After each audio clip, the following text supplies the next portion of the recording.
ಎಲ್ರಿಗೂ ನಮಸ್ಕಾರ. ಏನಿವತ್ತು ಮುಳಬಾಗಿಲು ತಾಲೂಕು ಮುದಿಗೆರೆ ಮಜರಾ ಗ್ರಾಮ ಪಂಚಾಯತಿಯಿಂದ ನಮ್ಮ ಕುಕ್ಕುಲ್ದೊಡ್ಡಿ, ಟಿ ಕುರುಬಳ್ಳಿ, ಗಡ್ಡಿಂಡ್ಲು, ತಿಪ್ಪದೊಡ್ಡಿ, ಮುಗಿನಿ, ಗೋನ್ಕುಪ್ಪ, ಚೋಡೇನಹಳ್ಳಿ, ಗಡ್ಡಿಂಡ್ಲು ಎಲ್ರಿಗೂ ಹೊಂದಿಸ್ತಾ ಏನಿವತ್ತು ತಿರುಪತಿಗೆ ಪಾದಯಾತ್ರೆಗೆ ಹಮ್ಮಿಸ್ಕೊಳ್ತಾರೆ. ಅವ್ರಿಗೆಲ್ರಿಗೂ ಒಳ್ಳೆಯ ಸಂತೋಷ ಸಿಗಲಿ ಅಂತ ನಮ್ಮ ಇಲ್ಲಿಗೆ ಸೇರಿರೋ ಎಲ್ಲ ನಮ್ಮ ಗ್ರಾಮ ಪಂಚಾಯತಿ ಸದಸ್ಯರಾದಂಥ ಮುನ್ರೆಡ್ಡಿ ಅವರು, ಮತ್ತೆ ರೋಟ್ರಿ ಮುಳಬಾಗಿಲು ಸೆಂಟ್ರಲ್ ರೋಟ್ರಿ ಅಧ್ಯಕ್ಷರಾದಂಥ ಶ್ರೀನಿವಾಸ ರೆಡ್ಡಿನವರು, ಮತ್ತೆ ನಮ್ಮ ಚಂದ್ರಣ್ಣ ಅವರು, ಮತ್ತೆ ನಮ್ಮ ರಮೇಶ್ ಅಣ್ಣವರು, ಮತ್ತೆ ಮುರಳಿ ಅವರು, ಮತ್ತೆ ನಂಗ್ಲಿ ಗ್ರಾಮ ಪಂಚಾಯತ್ ಮಾಜಿ ಸದಸ್ಯರಾದಂಥ ನಾಗೇಶ್ ಅವರು, ಮತ್ತೆ ನೆಂಗ್ಲಿ ಗ್ರಾಮ ಪಂಚಾಯತಿ ಮೋನಿಕಾ ಅವರು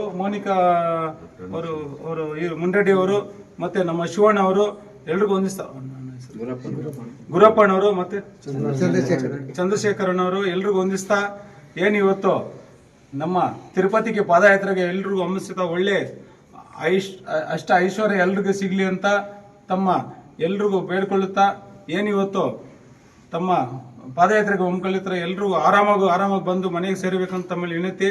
ಮತ್ತೆ ಅದೇ ರೀತಿಯಂತ ನಮ್ಮ ಸೀನಣ್ಣವರು ಎರಡು ಮಾತು ಮಾತಾಡಬೇಕಂತ ತಮ್ಮಲ್ಲಿ ವಿನಂತಿ. ಎಲ್ರಿಗೂ ನಮಸ್ಕಾರ. ಈಗ ತಾನೇ ನಮ್ಮ NRS ಮಂಜು ಎಲ್ಲ ವಿಷಯ ತಿಳಿಸಿದ್ದಾರೆ. ನನಗೆ ಗೊತ್ತಿರಲಿಲ್ಲ. ಈಗ ತಾನೇ ಫೋನ್ ಮಾಡಿ ಹೇಳಿದ ಈ ಥರ ಮಾರನೇ ದಿವಸ ಬರ್ಬೇಕಣ್ಣ ಅಂತ.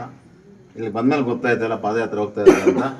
ಈ ಸುತ್ತಮುತ್ತಲು ಜನ ಏನು ಸುಮಾರು ವರ್ಷಗಳಿಂದ ಪ್ರತಿ ವರ್ಷ ಈ ಒಂದು ಜನವರಿ ತಿಂಗಳಲ್ಲಿ ಪಾದಯಾತ್ರೆ ಹಮ್ಮಿಕೊಂಡಿದ್ದಾರೆ.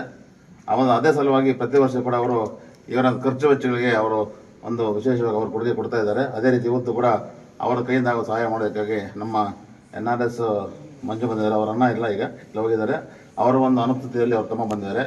ಎಲ್ಲರಿಗೂ ಒಳ್ಳೇದಾಗಲಿ ಅಂತ ಇಂಥ ಒಂದು ಕಾರ್ಯಕ್ರಮವನ್ನು ಹೆಚ್ಚಾಗಿ ನಡೆಸ್ಕೊಂಡು ನಮ್ಮ ಮಂಜು ನಮ್ಮ ಮುಂದೆ ಬೆಳಿಲ್ಲ ಅಂತ ಹೇಳ್ತಾ ಎಲ್ಲರೂ ಪಾದಯಾತ್ರೆ ಹೋಗಿ ಬರೋಂಥವ್ರು ಆರಾಮಾಗಿ ಹೋಗಿ ಬರಲಿ ಅಂತೇಳಿ ಅದೆಲ್ಲ ಪ್ರಾರ್ಥಕೊಂಡು ಒಂದು ಮಾತು ಮುಗಿಸ್ತಾ ಇದ್ದೀನಿ. ಮತ್ತೆ ಒಂದು ಮಾತಾಡೋಕ್ಕೆ ಹೋಗ್ತೀನಿ. ಸತತವಾಗಿ 4-5 ವರ್ಷದಿಂದ ಸತತವಾಗಿ ನಮ್ಮ ಕೈಲಾದಷ್ಟು ನಾವು ಸಹಾಯ ಮಾಡ್ಕೊಂಡು ಹೋಗ್ತಾ ಇದೀವಿ. ನಮ್ಮ ಸತ್ಯನವ್ರು ಬರಬೇಕಾಗಿತ್ತು, ಕೆಲವು ಕಾರಣ ಅಂತ ಬರೋದು ಅವ್ರು ಬೆಂಗಳೂರು ಕಡೆ ಹೋಗಿದ್ದಾರೆ, ಬರೋಕ್ಕಾಗಿಲ್ಲ. ನಮ್ಮ ಕೈಲಾದಷ್ಟು ನಾವು ಸಹಾಯ ಪ್ರತಿ ವರ್ಷ ಸತತವಾಗಿ 5 ವರ್ಷದಿಂದ ಕೊಡ್ತಾ ಇದೀವಿ. ಇನ್ನು ಮುಂದಿನ ದಿನಗಳಲ್ಲಿ ಇನ್ನೂ